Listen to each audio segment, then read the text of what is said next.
Jembatan Waimera Serang bagian timur tak kunjung diperbaiki, mobil ambulans terpaksa terjang arus sungai.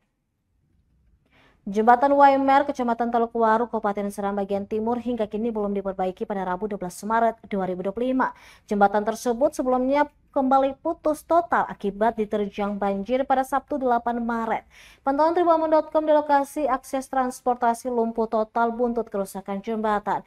Puluhan kendaraan terpaksa harus menunda perjalanan mereka saat luapan sungai mulai deras, terlebih saat malam hari. Termasuk satu unit mobil ambulans yang tengah berupaya melewati aliran sungai sambil ditarik menggunakan alat berat. Mobil tersebut diketahui tengah mengangkut pasien meninggal dunia dari Bulan menuju Desa Kwaus, Kecamatan Nasiritaun, Wida Timur. Hildan, salah seorang pekerja, mengaku luapan air tersebut baru mengalir sejak sore tadi. Padahal sebelumnya kendaraan masih bisa menerjang air tersebut ke seberang jalan.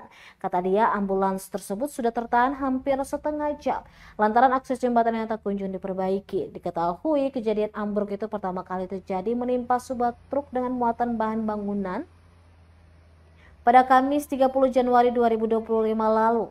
Kemudian ambruk lagi pada Februari 2025. Selanjutnya diperbaiki oleh Balai BPJN. Sayangnya jembatan tersebut kembali putus total akibat hujan deras yang mengguyur wilayah tersebut pada Sabtu 8 Maret 2025 sekitar pukul 15:30 waktu Indonesia Timur. Hingga kini belum ada perbaikan sama sekali. Para kendaraan pun terpaksa menerobos aliran air yang meluap kapan saja.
Download Tribun X sekarang, menghadirkan lokal menjadi Indonesia.